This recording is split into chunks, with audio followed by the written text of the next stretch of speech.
박영주 목사님 계속해서 말씀 전해주시겠습니다. 여러분 안녕하십니까? 네, 잘 쉬셨습니까? 네, 저의 오전 A 시간은 여러분들이 오전 B 시간을 잘 듣기 위한 준비 시간입니다.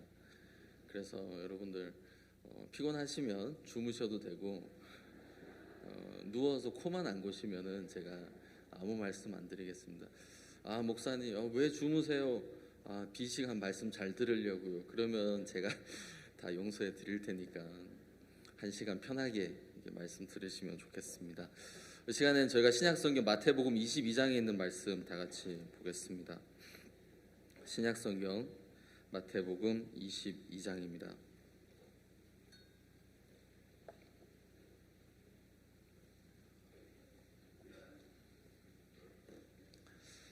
제가 읽겠습니다.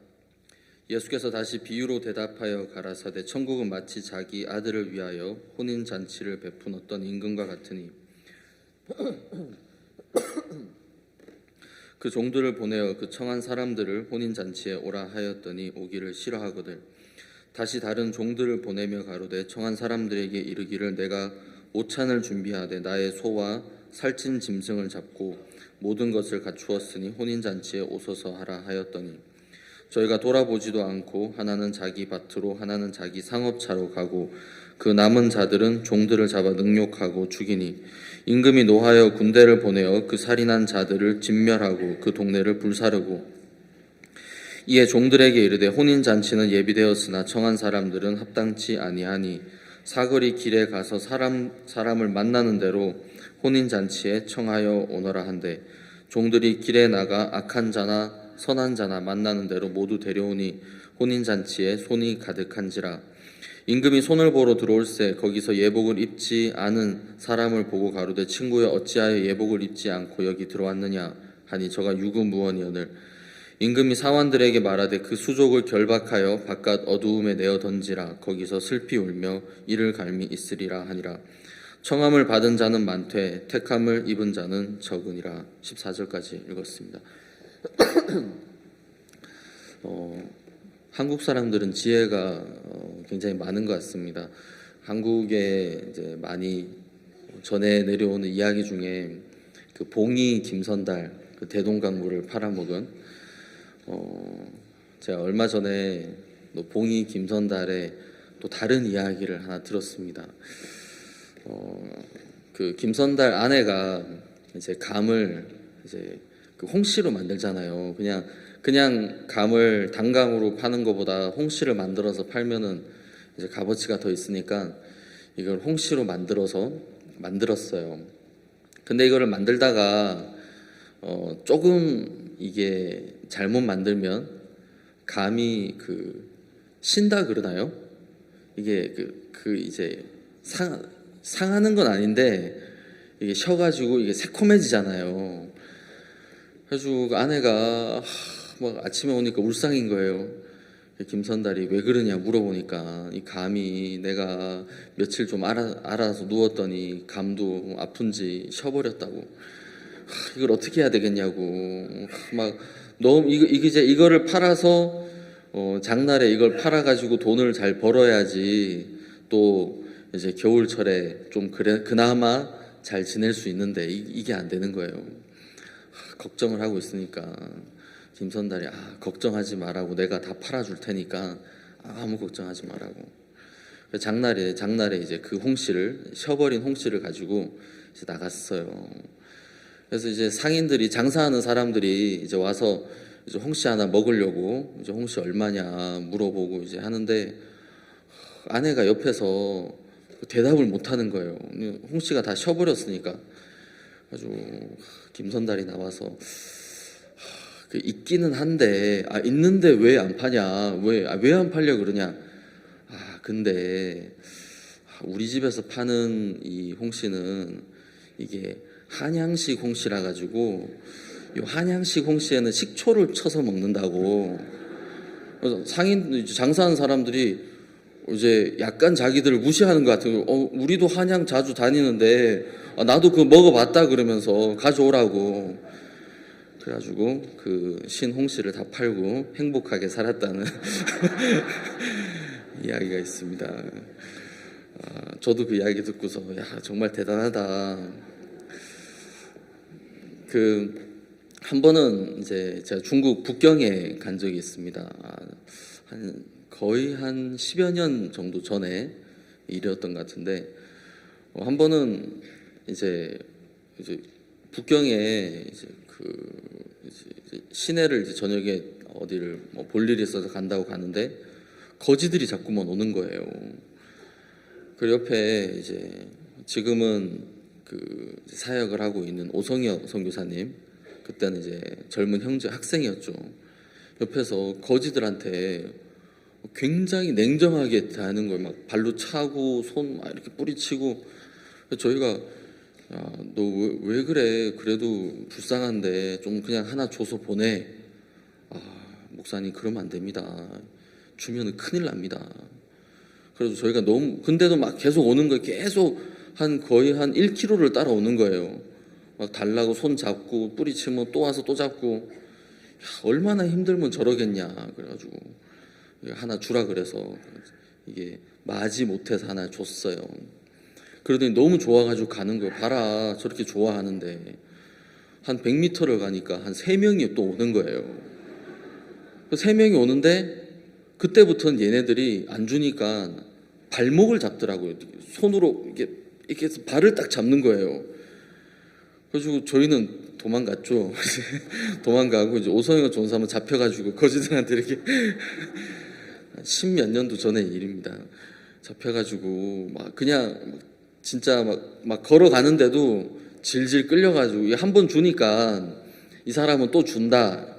이제 소문이 나가지고 이 사람 주는 사람이다. 그래가지고 막 여럿이 붙는 거예요. 그때 이제 기억이 아직도 나는데, 여러분 저희들의 육신이 정말 그런 것 같아요. 조금만 이렇게 틈을 딱 주면 얼마나 질긴지. 한번 내가 오늘만 내가 좀 일찍 자고 오늘만 늦잠 한번 자줘야지. 어제까지 수고했으니까 내가 오늘만 내가 너한테 휴가를 준다. 그래서 오늘만 늦잠 자자. 여러분 그래서 하루만 늦잠을 잔 적 여러분 있습니까? 이게 희한하게 하루가 자게 되면 이놈이 진짜 막 발목을 잡고 막 늘어지는 거예요. 그 다음 날에도 하루만 더 꼭 그러는 것처럼 달라붙어가지고 이게 하루가 이틀이 되고 일주일이 되고 한 달이 되고, 그러고 나면 나중에 이제 해롱해롱 하는 것처럼 우리 삶 속에 이 육신이라는 게 있는데, 이거는 한번 우리가 틈을 주고 용납해 주면 끊임없이 달라붙어서 우리들을 힘들게 하고 괴롭게 하는 게 우리들의 육체더라고요. 지금 미국에서는 아마 지금쯤 시작을 했을 겁니다. 그라시아스 합창단이 크리스마스 칸타타 투어를 또 시작을 했습니다. 뉴욕 근교에 있는 이제 5개 도시에 이제 다시 크리스마스 칸타타를 하는데, 제가 옆에서 보면은 어떻게 저렇게까지 꼭 안 해도 되는데, 이거 안 한다고 누가 뭐라고 그런 사람도 없고, 이거 안 한다고 우리 중에서 싫어할 사람도 아무도 없는데 또 가서 이제 복음을 전하려고 5개 도시를 이렇게 순회하면서 크리스마스 칸타타를 이제 합니다. 얼마 전에 그 이제 합창단 단장님이 검찰 조사를 한번 받았어요.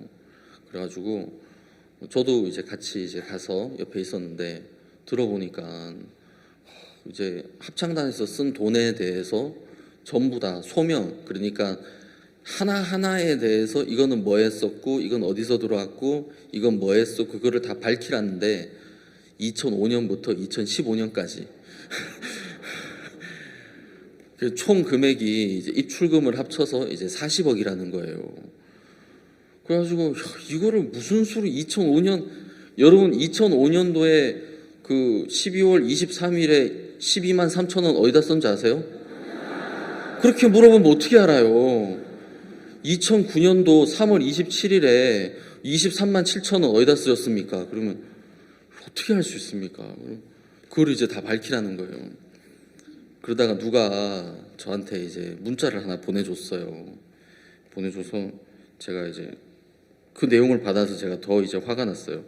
뭐냐면 이제 국립합창단이 있는데 국립합창단 인원이 80명이래요. 1년 예산이 53억이에요. 1년 예산이. 그리고 이제 시립교향악단이 있는데 127명에 1년 예산이 132억. 여러분 도시에 가서 시립합창단이나 시립교향악단 1년 예산이 얼마인지 한번 알아보시고 시립합창단이 그 1년 동안 얼마나 많은 공연을 하는지 한번 알아보세요. 제가 이걸 보니까 너무 화가 나는 거예요. 10년 동안 40억 쓴 거는 진짜 해외도 나가서 공연하죠. 막 캠프 때 공연하죠. 대전우 집회 때 공연하죠. 뭐 이것저것 뭐 여기저기 다니면서 다 하는데 그거 가지고 너희들 잘못했으니까 일일이 다 밝혀내라.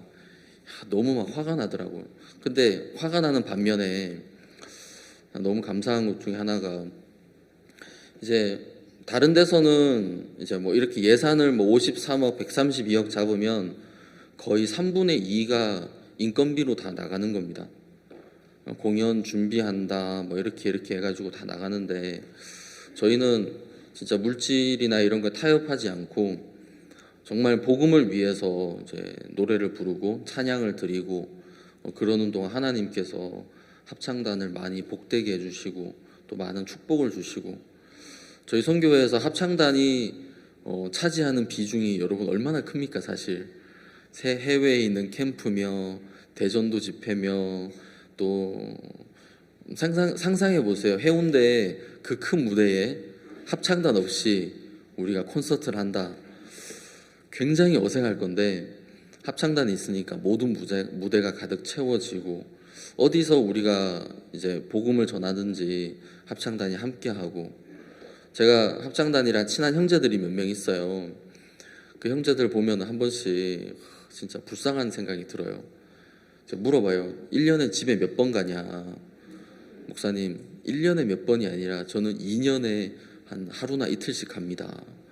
일이 너무 많으니까 아내는 이제 대전에 살고 애들은 이제 있는데 집에 갈 시간이 안 되는 거예요.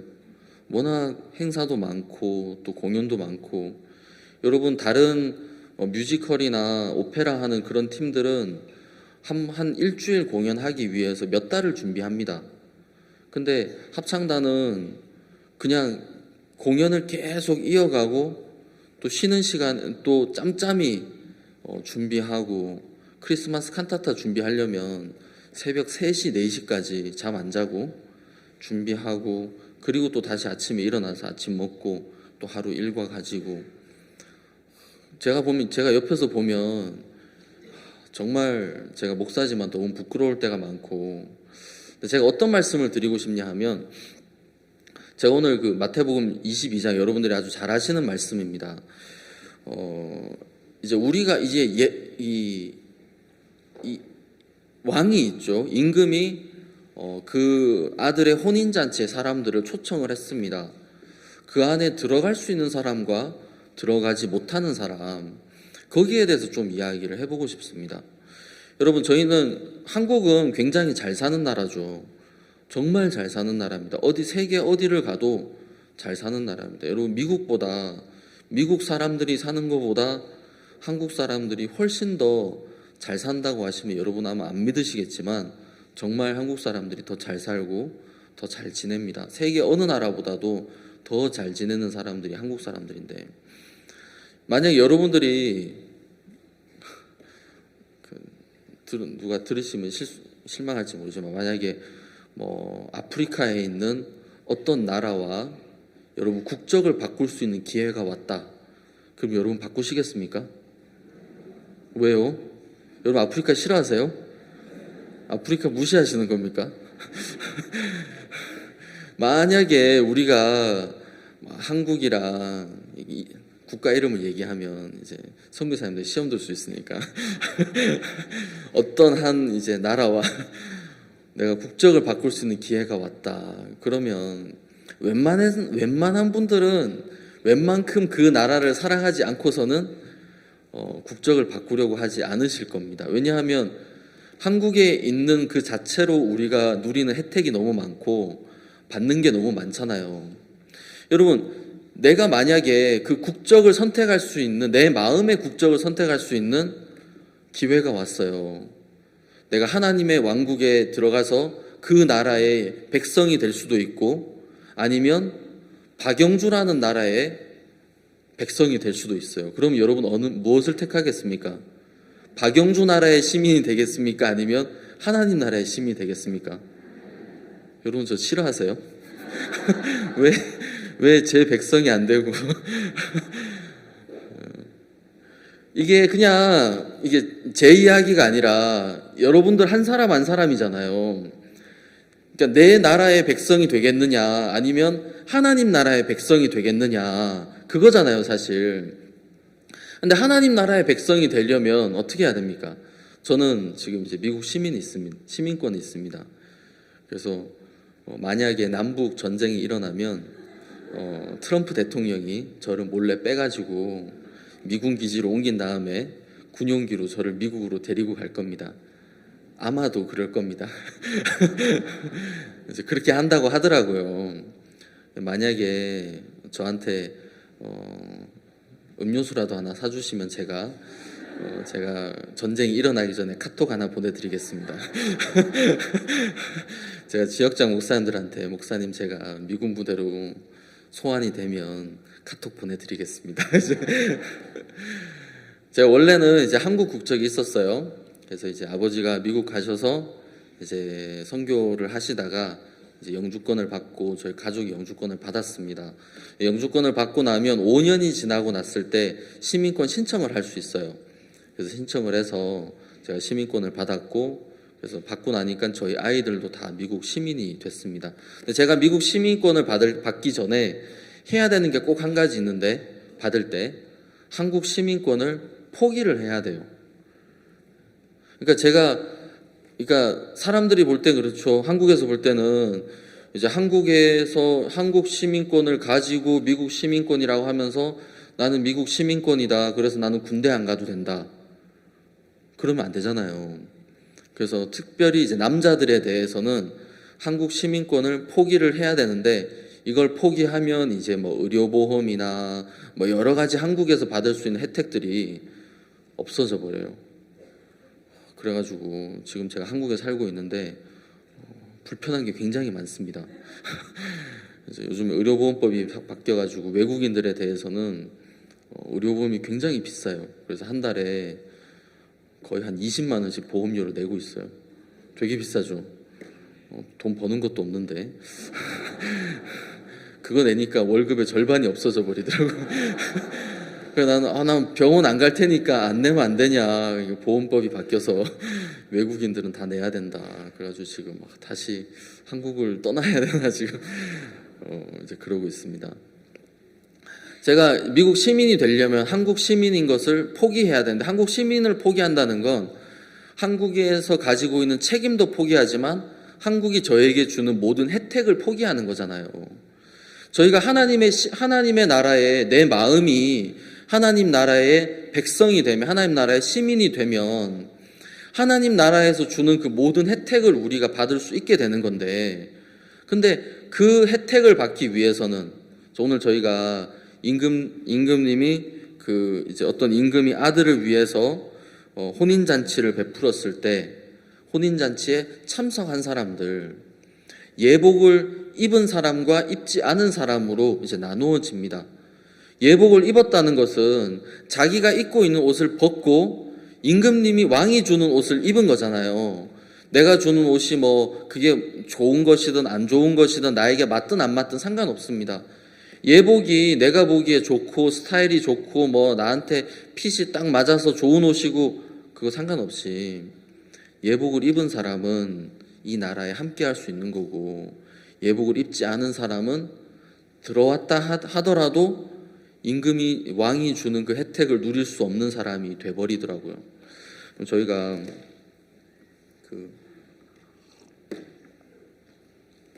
제가 목사님께서 이제 아프리카나 이렇게 가시면 제가 따라다닐 때가 참 많습니다.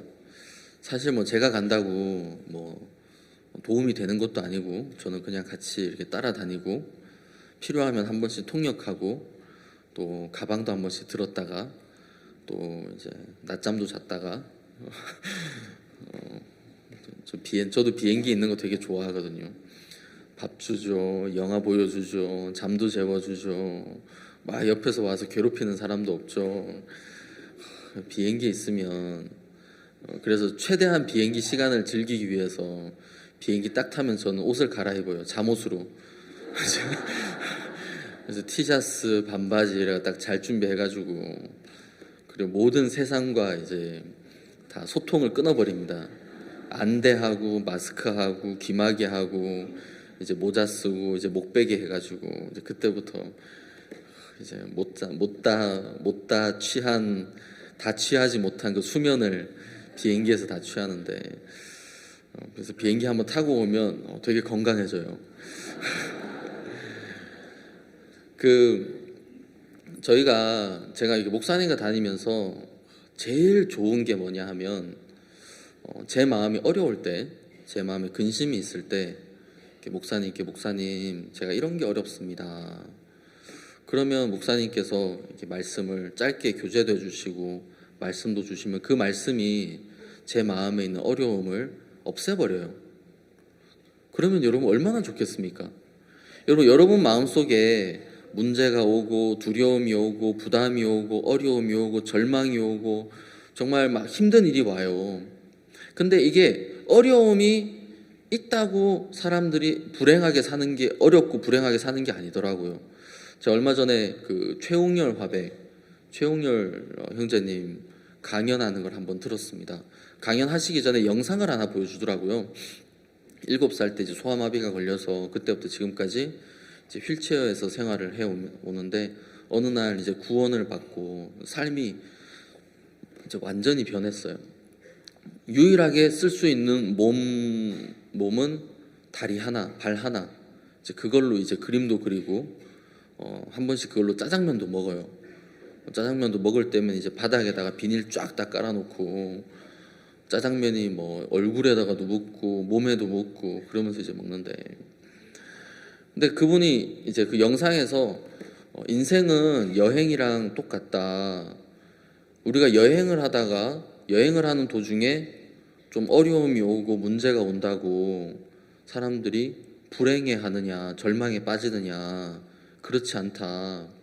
왜냐하면 여행은 좀 있으면 끝이 나고 끝이 나면 다시 집으로 가기 때문에 나에게는 돌아갈 집이 있다. 그래서 나는 행복하다. 딱 적어놨는데 마음이 좀 찐하더라고요. 정말 우리에게 그 집이 있는데 우리에게 돌아갈 천국이 있고 하늘나라가 있는데 우리는 이 짧은 여행을 하는 동안에 우리가 겪는 어려움, 불안함, 절망 그런 거에 우리들의 마음이 막 이제 요동하고 흔들리고 괴로워하고 어려워하는 거 보면 너무 어리석은 삶을 살아간다는 생각이 많이 들어요. 제가 목사님과 지내면서 목사님 마음속에 목사님이 하나님께 배우셨던 그 이제 마음, 하나님께서 보여주셨던 것들, 그런 것들을 제가 이렇게 들으면서 제 마음속에 있는 문제들이 문제가 되지 않는 걸 봐요. 분명히 형편은 똑같은데 형편은 하나도 변한 게 없고 또 상태도 변한 게 없지만 혼자 있을 때는 그게 어려움이고 괴로움이고 절망, 나에게 절망을 주고 야 그냥 차라리 이렇게 살 바에는 사역 그만두고 그냥 시골에 가서 나도 그냥 살까? 어떨 때는 얼토당토하는 그런 생각이 올라오려고도 하다가 목사님 말씀을 듣다 보면 너무 감사하고 오늘 아침에도 말씀하신 것처럼 이거는 하나님 축복의 전주곡이다. 그래 맞아. 하나님 언제 축복을 안 주신 적이 있어? 하나님 언제 일하시지 않은 적이 있어? 그러면 마음에 있는 문제가 사라져 버리는 거예요. 근데 똑같이 구원을 받았고 똑같이 신앙생활을 하는 것 같지만 어떤 분들의 마음에는 이게 잘 안 되는 거예요. 여러분 집에 만약 예를 들어서 가위를 써야 될 일이 있어요. 근데 가위가 분명히 집에 있는데 어디 있는지 몰라. 그러면 못 쓰는 거잖아요. 결국 이제 이걸 못 쓴단 말이에요. 저희 집사람은 별로 부지런하지 않은데 한 번씩 부지런해요. 집을 청소하는데 청소하고 나면 많은 게 위치가 바뀌어져 있어요. 저는 이제 집에 이제 한 해외 나가면 한 2주씩 비웠다 오니까 2주씩 비웠다가 와서 가위를 찾으면 찾을 수가 없어요. 뭐 옷을 찾으면 찾을 수가 없고 뭐 필요한 걸 찾는데 이게 없는 거예요. 그래서 저희 집사람이 없으면 저는 아무것도 못해요. 집에 분명히 이거 있는데, 우리 집에 있는데 못 찾으면 못 쓰는 거잖아요. 여러분, 예수님이 우리 마음에 계셔도 못 찾으면, 이게 내 마음에 가까이 안 있으면 예수님을 못 쓰고 어려워하는 거잖아요. 여러분, 그럴 때 얼마나 많이 있습니까? 예수님이 마음에 안 계셔서 어려운 거겠습니까? 아니잖아요. 죄사함을 받고 나면 저희들 마음속에 분명히 예수님 계시는데, 근데 우리가 왜 어려워하겠습니까? 예수님이 능력이 없어서, 예수님 우리를 돕고 싶지 않으셔서, 예수님이 야, 너 좀 혼나봐야 돼. 너는 맨날 낮잠 잤지. 예배 시간에 코 골면서 졸았지. 너 좀 혼나야 돼. 너 말씀 안 듣고 딴 생각했지. 너 헌금 하려다가 나 한 장 빼는 거 봤어. 너 이제 한 대 맞아야 돼. 그러면서 예수님이 그래서 저희들에게 어려움을 주시겠습니까? 우리들의 마음이 그래서 어려워지겠습니까? 예수님 우리 마음에 계시는데 왜 우리가 어려워해야 되냔 말이에요. 예수님 우리 삶 속에 살아 계시는데 왜 우리가 절망에 빠져야 되고 힘들어해야 되고 고통스러워해야 되냔 말입니다. 저는 주위에서, 교회에서 하나님이 일하시는 일들을 참 많이 봤습니다. 아이를 못 낳는 부부들이 아이를 가지고 가족들이 막 핍박을 하는데 그 핍박하던 가족들이 마음이 변해서 교회를 나오게 되고, 그러면서 하나님께 정말 감사해하고, 교회를 떠났던 분들이 돌아와서 기뻐하고 감사해하고, 병에서 낫는 거 물론 수많은 하나님이 일하시는 그런 역사들을 보면 정말 하나님 살아계시는구나, 하나님 정말 놀랍게 살아계시는구나, 이 교회는 하나님 정말 살아계시는 교회야, 우리 선교회 안에서는 하나님이 정말 살아계셔. 그걸 보는 분들마다 마음속에 정말 우리 교회는 하나님이 살아계셔 라고 말할 수밖에 없지 않습니까? 근데 왜 우리가 마음에 어려워합니까? 재밌는 게 있는데, 그 콜라 있잖아요. 제가 얘기를 들었는데 코카콜라랑 펩시콜라라는 게 있습니다. 뭐 똑같은 콜라가 아니냐 그러는데, 코카콜라가 여러분 지난 130년 동안 코카콜라가 그 청량 음료계에서 세계에서 1위를 차지하고 있습니다. 대단하죠.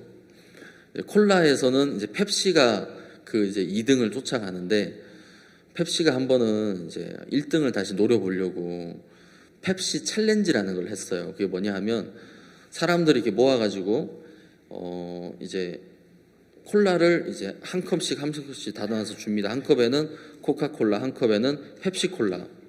그래서 이게 무슨 콜라인지 이야기해주지 않고 이거를 시음을 하게 해서 뭐가 더 맛있는지 물어보는 거예요.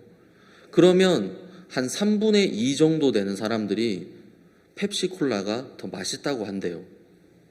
근데 다시 이게 코카콜라고 이게 펩시콜라입니다 하고 이야기를 해주고 마시면 75%가 코카콜라가 더 맛있다 그런대요. 이거는 진짜 이거는 있었던 일이에요. 펩시가 아무리 막 하려고 해도 코카콜라가 광고를 워낙 잘하고 사람들 인식 속에서 코카콜라 그 맛, 코카콜라라는 걸 기억하기 때문에 이게 매장에 가서 콜라를 딱 고르려고 할 때 펩시콜라가 먼저, 아니 손이 가는 게 아니라 코카콜라에 먼저 손이 가는 거예요. 참 이상하게도. 여러분, 그게 이제 이게 광고라는 게 우리 마음 속에, 우리 생각 속에서 펩시보다 코카콜라를 우리 생각 속에 음료수라는 거에 가장 위에다 두게 하는 거거든요. 광고라는 게. 그러면 딱 매장에 가면 저거 마시면 갈증이 해소될 것 같고, 저거 마시면 소화가 더 잘 될 것 같고, 저거 마시면 기분이 좋아질 것 같고, 콜라를 마시면 피곤이 가실 것 같은 그런 이제 느낌을 받는단 말이잖아요. 그런 것처럼 예수님이 우리 마음속에 가장 위에 계셔야 되는데 저희가 보면 예수님이 가장 위에 있지 않더라고요.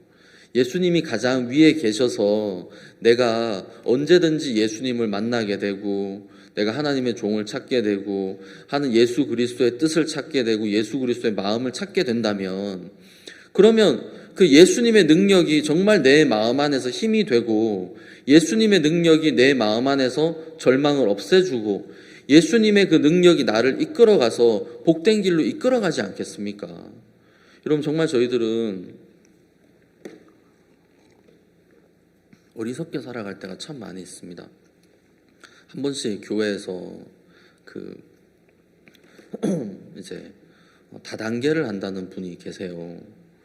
그래가지고 한번 저희가 볼 때는 다단계인데 그분은 목사님 이게 다단계가 아니라 새로 나온 네트워크 마케팅이라는 건데, 형제님 네트워크 마케팅이 다단계입니다. 이름만 바꾼 겁니다. 목사님 그렇지 않습니다. 이거는 이거 해서 돈을 번 사람이고 이거 안 됩니다. 이건 절대로 돈을 벌 수 없습니다. 그래서 막 한다는 소문만 들리면 제가 찾아가서 막 이제 못하게 하는데 꼭 하시는 분들이 한두 분씩 계세요. 목사님 이거는 진짜 되는 거고 제 친척이 소개를 했고 그 친척도 돈을 벌었고, 한 1년쯤 지나서 들어보면 그 아내분들이 항상 여보 빨리 말해 뭘 됐어 이런 건 말씀 안 드려도 돼, 빨리 말해. 목사님 우리 남편이요 그거 해가지고 지금 1,000만 원 빚이 졌어요, 2,000만 원 빚졌어요.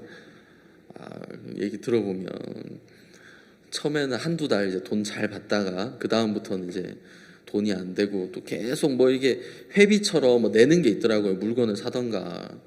그래서 결국에는 이제 한 2,000만 원씩 3,000만 원씩 빚지고, 또 얼마 전에는 또 비트코인이라는 게 또 한참 유행을 해가지고 또 그것도 또 이제 예배 시간에 또 제가 한번 얘기했어요. 비트코인 이거 아니다. 왜냐하면 어떤 경제학자가 비트코인에 대한 이제 글을 한번 썼어요. 이게 뭐냐 하면 어떤 이제 사업가가 어떤 섬에 들어갔는데 그 섬 안에 원숭이가 굉장히 많은 거예요. 사람 수보다 원숭이가 더 많았대요. 그래서 이 사업가가 자기 비서를 시켜서 원숭이 한 마리를 잡아오면 20만 원씩 준다 그랬어요. 사람들이 무슨 원숭이 잡아오면 20만 원이야, 널린 게 원숭이, 손만 뻗으면 원숭이인데, 근데 혹시나 해가지고 한두 명이 원숭이를 잡아주니까 20만 원을 받아오는 거예요.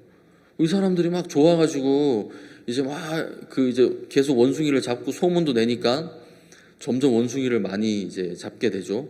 그러다가 이 사업가가 가격을 올렸어요. 원숭이 숫자가 줄어드니까 이제 한 마리에 50만 원. 사람들이 이제 너도 나도 막 이제 잡기 시작하고 이게 100만 원이 되고 300만 원이 되고 하니까 이제 원숭이가 다 바닥이 난 거예요. 그래서 사업가가 이거를 이제 원숭이를 잡아온 사람들에게 내가 500만 원씩 주겠다. 근데 이제 원숭이가 더 이상 섬에 안 남았대요. 사업가가 이제 출장을 가고 비서가 오더니 이거 내가 우리 사장이 잡아놓은 원숭이를 300만 원에 팔 테니까 이거 사가라. 그래서 사장이 오면 500에 다시 갖다 주면 500을 받는 거 아니냐. 사람들이 너도 나도 다 300에 이제 있는 원숭이를 다 사간 거예요. 돈 없는 사람은 빚까지 내가지고. 왜냐하면 갖다 주면 500 받으니까 200이 남는 거죠. 한 마리당 200이니까 10마리만 해도 지금 3,000 이제 대출 받아서 다시 오면 5,000 받으니까 이 한두 달만 버티면 2,000만 원을 버는 거 아니에요. 다 팔고 나니까 비서도 사라지고 원숭이는 그대로 남아있고 모든 사람들이 빚더미 위에 앉아 있었다고. 그게 비트코인이다. 이제 그런 얘기를 하더라고요. 얘기 들어보니까 굉장히 일리가 있는 이제 이야기인데, 여러분 저희들이 내가 사람들이 우리의 지혜를 발휘한다. 내가 나를 이끌어간다. 내가 판단해서 좋은 것, 안 좋은 것을 내가 구별하고 내가 더 좋은 길로 간다. 사람들에게는 그렇게 할 수 있는 능력이 없더라고요. 사람들에게는. 사람의 마음에는 악이 가득하고 사람들은 어리석고 사람들은 정말 어리석은 게 고슴도치도 새끼 고슴도치가 제일 예쁘다 그러는 것처럼 저희 눈도 그래요. 저희 눈도 저도 제 아이들이 제일 귀엽고 제일 예쁘고 제가 한번 제 딸이 지금 음악학교에 있는데 세계대회 할 때 이제 와서 공연을 한번 했어요. 하고 이제 가는 걸 이제 가는 그 제 딸을 보는데 좀 아쉽더라고요. 평소에 잘 만나지도 못하고. 근데 저도 이제 바쁘고 제 딸도 이제 가야 되고 그래서 가는 딸을 이렇게 쳐다보고 있는데 옆에 어떤 전도사님이 오더니 아유 여기 딸 바보 한 명 계시네요 그러시더라고요. 무슨 소리냐 그러니까 제가 제 딸을 바라보는 그 눈빛이 딱 딸 바보래요. 나는 안 그런 것 같은데 그냥 딸이 가니까 난 쳐다보고 있는 건데 옆에서 볼 때는 그 딸에 이제 미쳐 있는 딸에 푹 빠져 있는 그런 사람처럼 보이는 거예요. 제 딸은 이제 중학교 지금 1학년인데 힘이 셉니다. 그 힘이 다 어디서 나오겠습니까? 이제 힘도 세고 이제 또 묵직하고 이제 그런데 근데 그 거기 음악학교에 있는 중학교 1학년 중에 제 딸이 제일 예쁘더라고요. 제가 볼 때는 이게 저도 이제 이게 진짜 이게 이상한 것 같아요. 참 희한하지. 왜 그런지 모르겠는데 합창하면 제 딸이 있는지 없는지 찾아보고 저희 어머니도 영주야 선아 오늘 공연 안 하니? 오늘은 안 한대요. 그러면 딱 꺼버리고 공연한다 그러면 이제 인터넷으로 열심히 이제 보는 거죠. 어디 있나 이제 안 그러면 이제 끄고 사람 마음이 그렇게 이제 한쪽으로 치우치지 않습니까? 모든 사람들의 마음이. 그런데 저희가 무슨 정확한 결정을 내릴 수 있겠습니까? 어떻게 내가 내 삶을 잘 이끌어갈 수 있다고 말할 수 있겠습니까? 세상에서 가장 어리석은 거는 내 자신이라는 왕국에 내 자신이라는 나라의 백성이 되는 것. 그러니까 내가 원하는 쪽으로 가는 거잖아요. 제가 미국 시민이 되니까 내가 원한 게 아닌데 한국에 있던 혜택을 나는 이 혜택 좋은데 다 없어져 버려요. 근데 미국에 있는 이상한 또 책임감들이 제게 와가지고 이거 굉장히 저를 이제 귀찮게 하더라고요. 미국에서 이제 책임 중에 하나가 배심원을 해야 됩니다. 그래서 정부에서 당신은 이제 배심원으로 호출이 됐기 때문에 법정에서 재판에 배심원으로 자리를 하셔야 됩니다 하면 꼭 가야 돼요. 직장에다 얘기하면 이제 직장에서 이제 무급 휴가를 내줘요. 돈 안 주고 그 대신에 이제 정부에서 차비만 줍니다.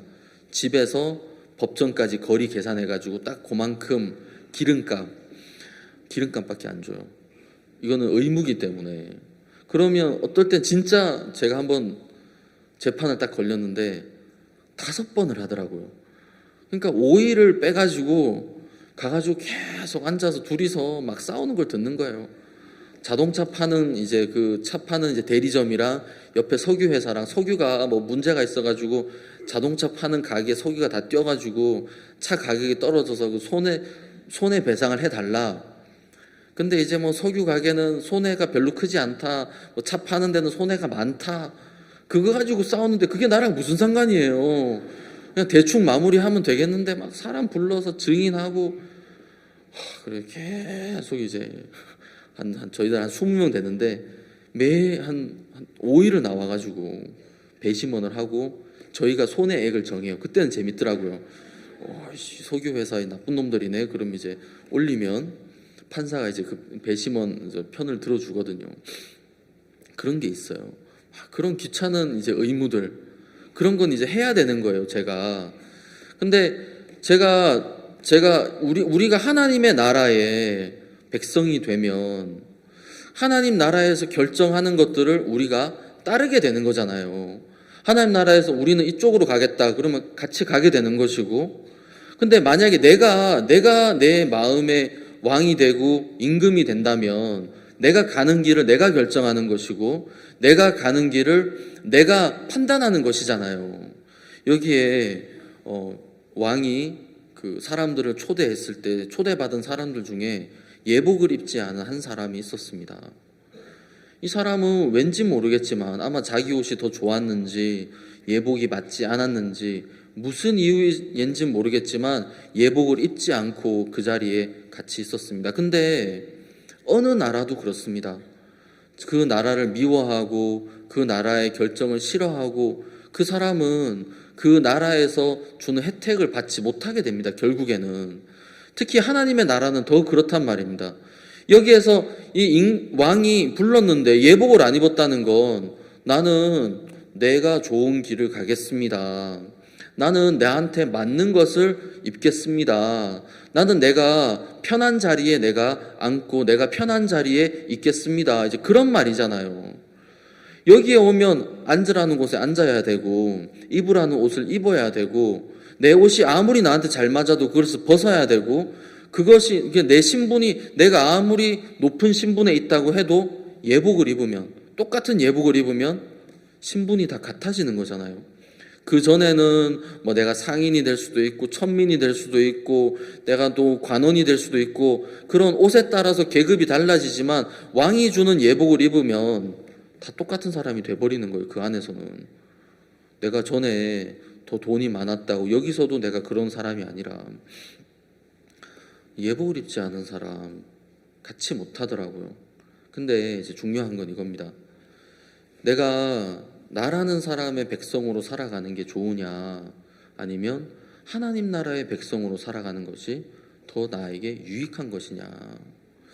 제가 한국에 나온 지 이제 7년이 됐는데 지난 7년 동안 이렇게 돌아봅니다. 어떨 때는 눈코 뜰 새 없이 바쁘게 시간이 지나고 시간이 지나면 지날수록 더 일이 많아지는 것 같아요. 더 할 일들이 많이 생기고 또 이제 대학교까지 다니려고 하니까 미국 대학교는 할 일도 되게 많아요. 지금도 못하고 있는데 제대로 선생님한테 미국에서 연락이 옵니다. 왜 이렇게 숙제를 안 하냐, 무슨 일 있느냐. 어떨 때는 그 대학교 총장님한테도 연락이 와요. 박 목사 잘 지내냐, 교수들한테 연락이 오더라. 학업을 잘 못 따라가고 있다고. 어려우면 언제든지 나한테 이야기해라.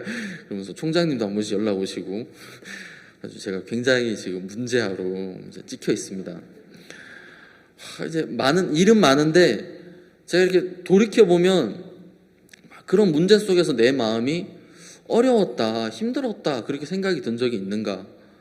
하루하루가 부담스러웠던 것 같고 하루하루가 어떤 막 어려운 일들이 있었던 것 같고 막 바빴던 것 같지만 돌이켜보면 하나님께서 정말 많은 일을 하셨고 제 마음속에 하나님의 소망으로 가득 차 있고 특히 지난 송구영신 예배 때 목사님 말씀 들으면서 네가 믿으면 하나님의 영광을 보리라 그러면서 저희들에게 설명해 주셨잖아요. 그 말씀 들으면서 그래 하나님이 하시면 예수님이 하시면 되는데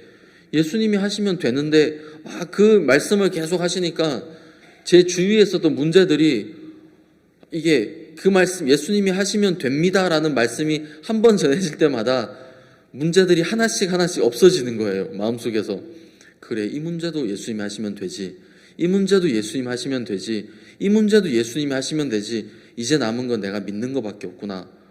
그래 아멘 하고 믿자. 그러고 나니까 송구영신 예배가 끝났을 때 마음의 문제가 다 사라져 버리는 거예요. 너무 신기하게. 뭐가 문제냐? 이제 예수님이 일하시는데 이제 네가 믿으면 하나님의 영광을 보리라. 이제 내가 남은 것은 하나님의 영광을 보는 것밖에 안 남았다. 아멘. 여러분 아멘 하시려면 좀 크게 하세요. 아멘. 네, 정말 그렇잖아요. 예수님이 하시면 되는데 여러분 저희들은 예수님이 저희들 마음 저 밑바닥에 두고 살아갈 때가 참 많은 거예요. 저희들 마음 안에 예수님 분명히 살아 계시고 일하고 계시는데도 우리가 너무 예수님과 상관없이 살고 예수님을 너무 바라보지 않고 살고 예수님과 상관없이 예수님을 이야기하지 않고 예수님을 듣지 않고 살아가니까 희한하게 우리 마음속에 다른 것들이 더 커져 버리는 거예요. 제가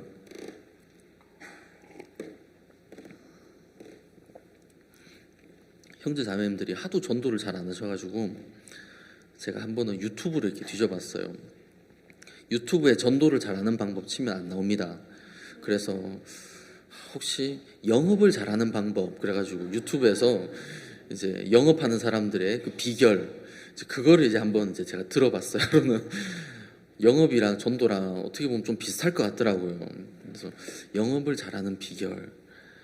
그래서 어떤 분이 어떤 강사가 나와서 막 이야기를 하는 거예요. 여러분 영업을 할 때 어떤 고객이 고객의 물건을 팔려고 하는데 고객이 이거 너무 비싸네요. 그러면 여러분들은 뭐라고 대답하시겠습니까? 물어보는 거예요.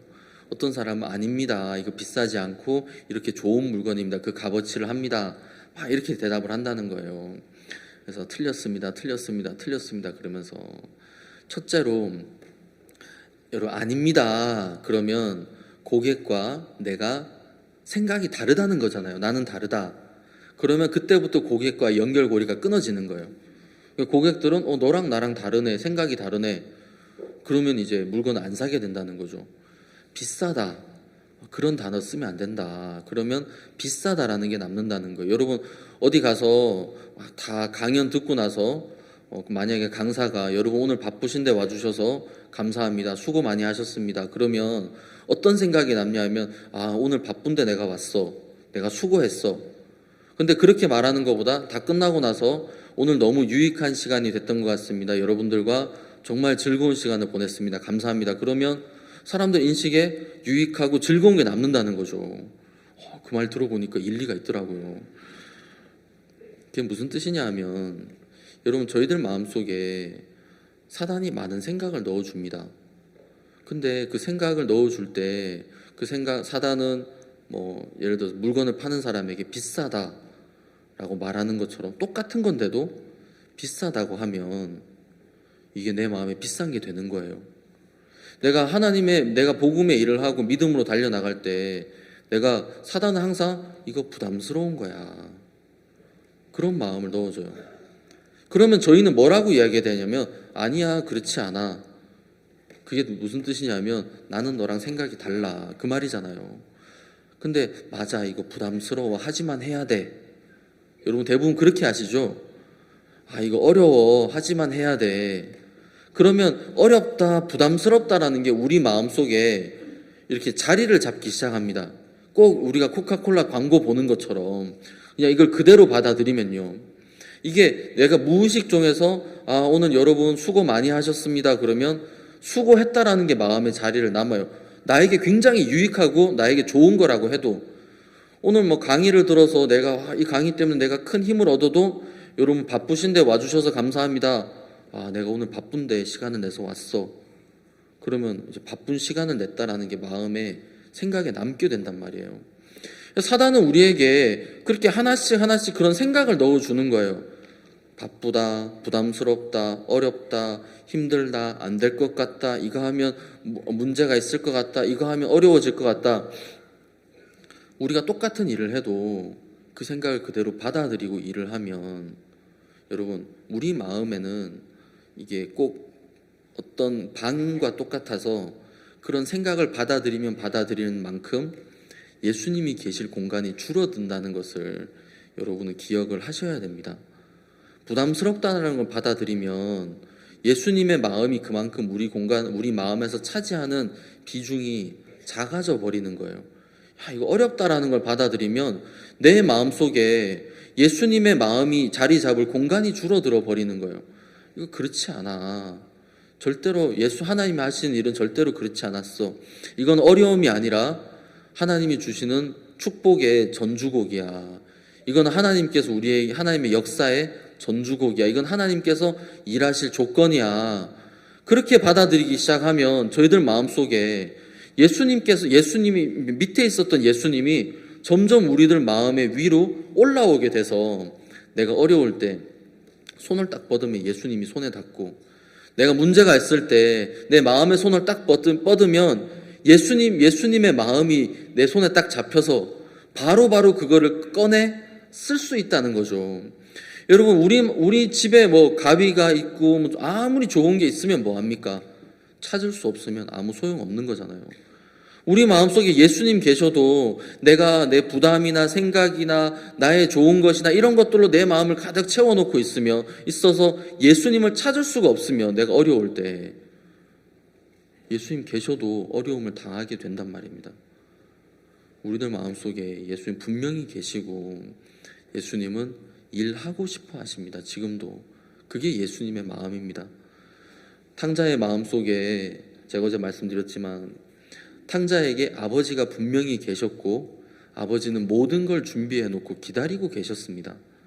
근데 탕자의 마음에 다른 많은 것들이 그 마음을 채우고 있는 동안에 아버지가 보이지 않았어요.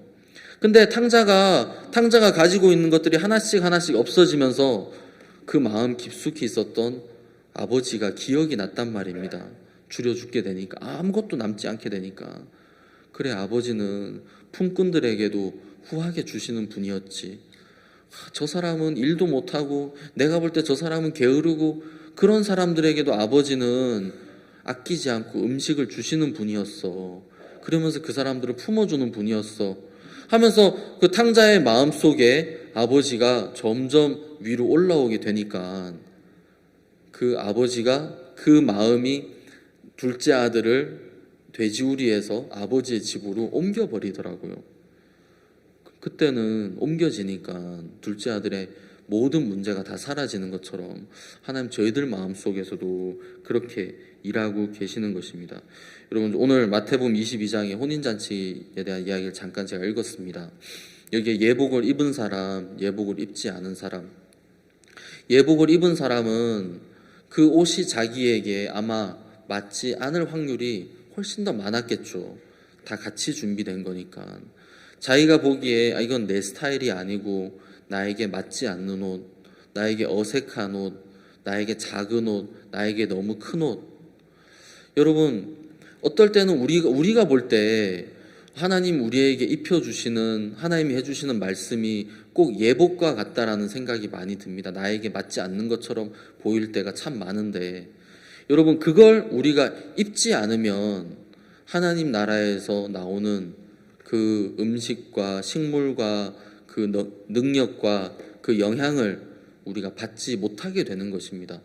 아무리 나의 것이 좋아 보여도, 아무리 내 것이 괜찮아 보여도, 옳아 보여도 우리는 그것을 버리고 하나님 우리에게 주시는 것으로 우리가 살아갈 때, 그때부터는 우리가 하나님 나라의 백성이 되는 것이고, 그때부터 하나님 나라에서 나오는 그 능력으로, 그 음식으로, 그 영양으로 우리가 살아갈 수 있게 되는 것입니다. 물론 하나님이 저희들을 이끌어 주시는 게 저희가 저희들의 삶을 이끄는 것보다 훨씬 더 좋더라고요.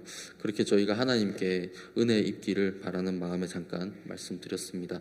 이제 기도드리고 마치겠습니다.